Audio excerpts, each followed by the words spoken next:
Eliphas Levi, cuyo nombre real era Alfonso Louis Kunstein, fue un destacado ocultista y escritor del siglo XIX, cuya vida estuvo marcada por un profundo interés en el mundo de lo misterioso y lo esotérico.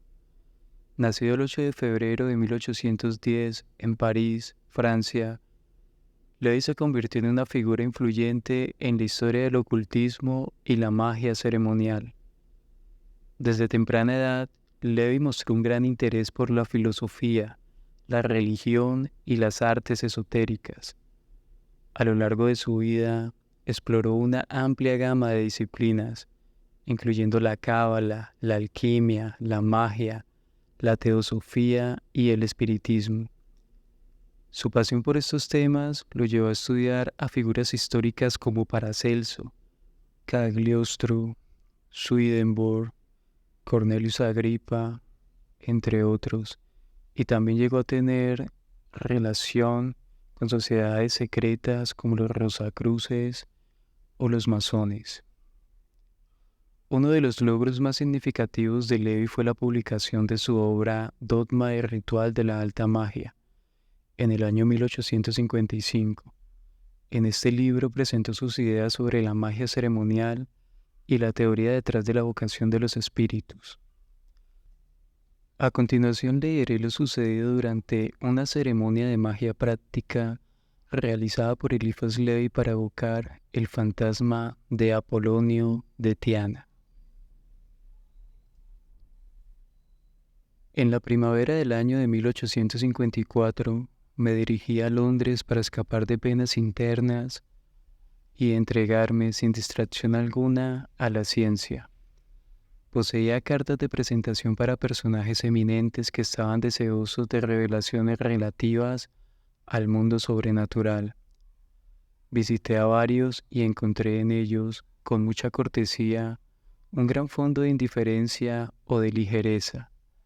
Lo único que solicitaron de mí fueron prodigios, ni más ni menos que si se tratara de un charlatán.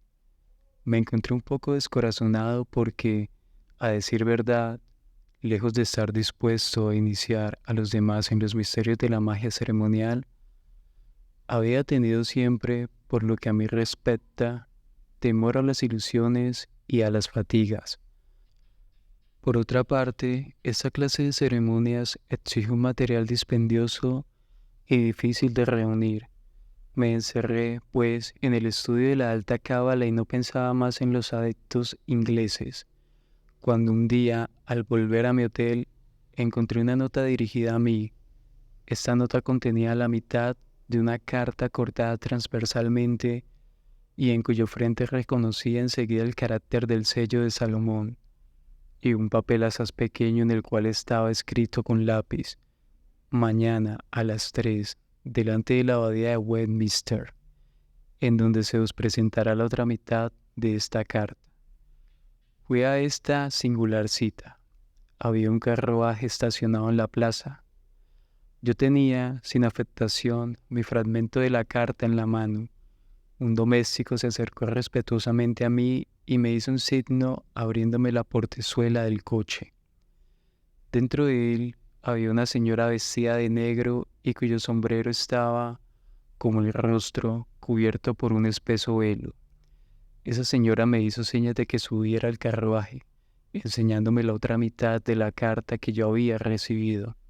La portezuela se cerró, el coche echó a andar, y habiéndose la señora levantado el velo, pude ver que tenía que habérmelas con una persona de edad, de cejas grises y unos ojos extremadamente negros y vivos, y de una extraña fijeza.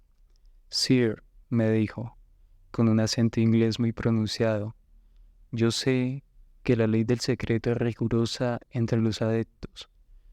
Una amiga de Sir NN que os ha visto sabe que han solicitado de vos experiencias y que habéis rehusado satisfacer esa curiosidad.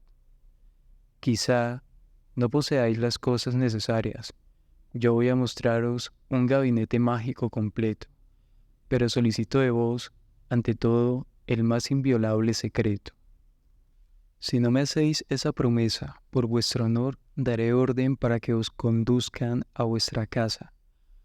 Hice la promesa que se me exigía y soy fiel a ella, no diciendo ni el nombre, ni la jerarquía social, ni el domicilio de esa señora, en quien reconocí inmediatamente a una iniciada, no precisamente de primer orden, sino de un grado muy superior.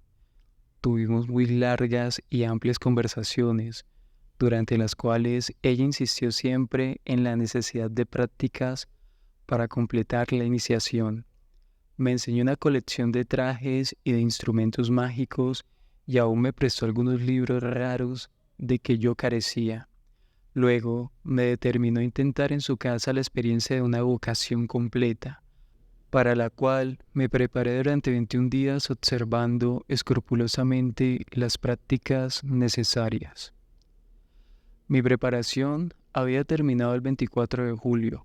Se trataba de evocar el fantasma del divino Apolonio de Tiana, y de interrogarle acerca de los secretos, uno que me concernía a mí exclusivamente y otro que interesaba a la dama en cuestión.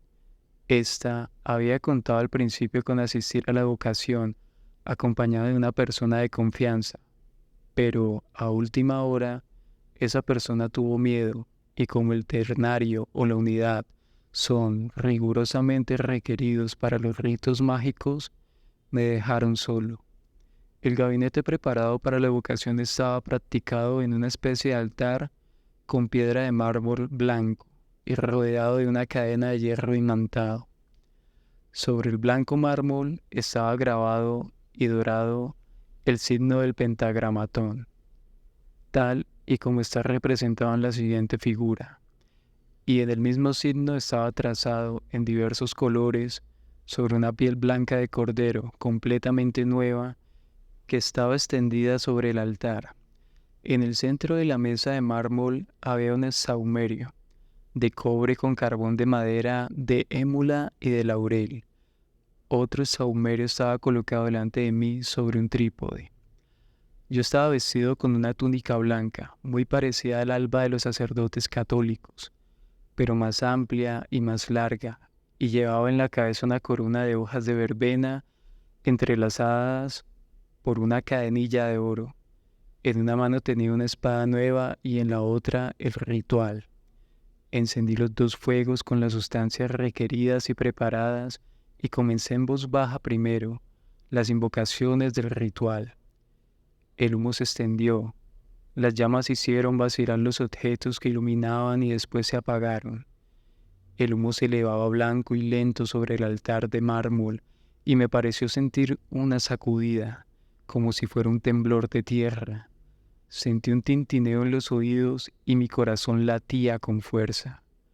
Volví a echar algunas ramas y perfumes en los saumerios, y cuando la llama se elevó, vi claramente, delante del altar, una figura de hombre mayor, de tamaño natural, que se descomponía y se borraba. Volví a comenzar las evocaciones, y vine a colocarme en un círculo que había previamente trazado entre el altar y el trípode. Vi entonces aclararse poco a poco el fondo del espejo que estaba enfrente de mí, detrás del altar, y una forma blancuzca se dibujó en él, agrandándose y pareciendo acercarse poco a poco. Llamé 3 veces, Apolonius, Apolonius, Apolonius, cerrando los ojos, y cuando los abrí, un hombre se hallaba frente a mí, envuelto por completo en una especie de sudario que me pareció ser gris más bien que blanco. Su rostro era delgado y estaba triste y sin barba, hecho que no correspondía en forma alguna con la idea que precisamente me había formado en un principio de Apolonio. Experimenté una sensación de frío extraordinaria, y cuando abrí la boca para interpelar al fantasma, me fue imposible articular un sonido. Puse entonces la mano sobre el signo del pentagramatón y dirigí hacia él la punta de la espada, ordenándole mentalmente por ese signo de no espantarme y de obedecerme. Entonces la forma se hizo más confusa y desapareció de repente. Le ordené que volviera, entonces sentí pasar cerca de mí como un soplo, y que algo me había tocado en la mano que sustentaba la espada. Sintiendo inmediatamente el brazo como entumecido hasta el hombro, creí comprender que esa espada ofendía al espíritu y le hinqué por la punta dentro del círculo, cerca de mí.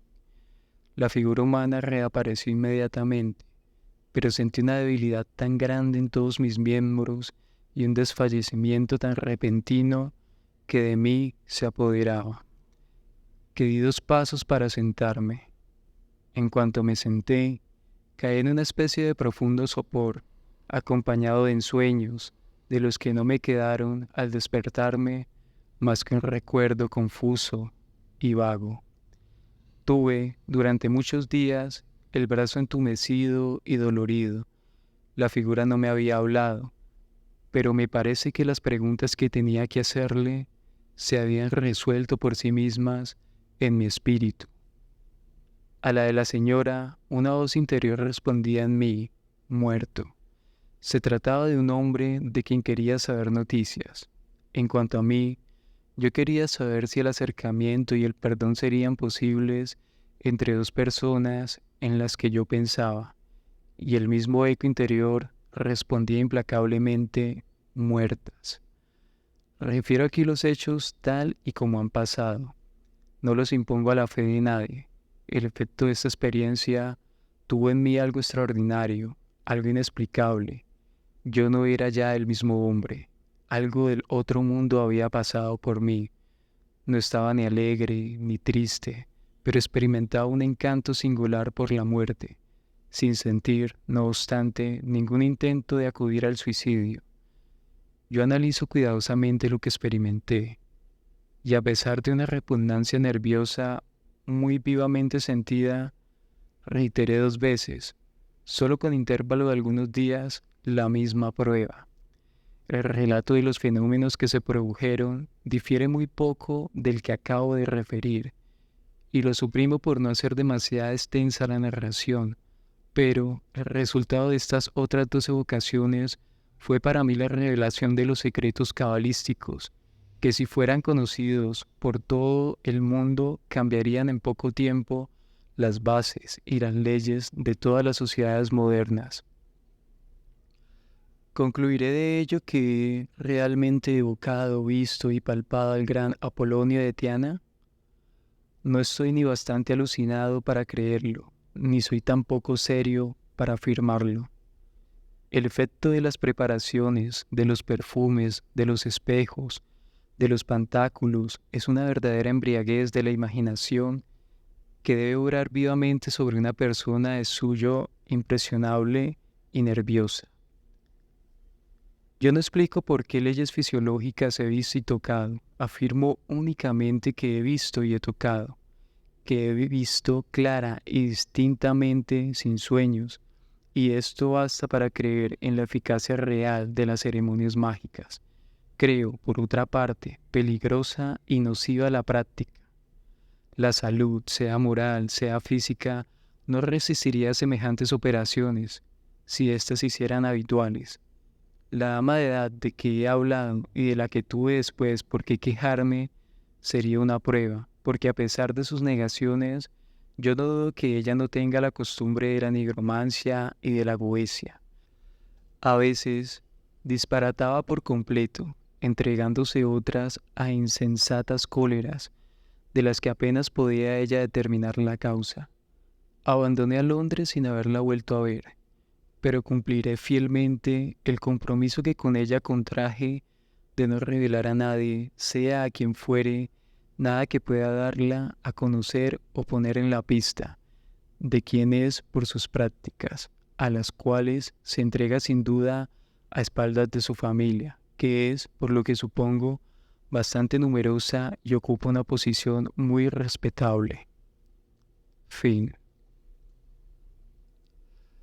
A lo largo de su vida, Levi influyó en una serie de figuras notables en el mundo del ocultismo y la magia, incluyendo a Aleister Crowley, Papus, etc. A pesar de enfrentar dificultades económicas y controversias en su tiempo, su legado perdura como un pionero del pensamiento esotérico y un influyente maestro de las artes místicas. La vida de Eliphas Levi es un recordatorio de la continua fascinación humana por lo desconocido y lo espiritual, así como un testimonio de la búsqueda constante de la verdad en el mundo del oculto.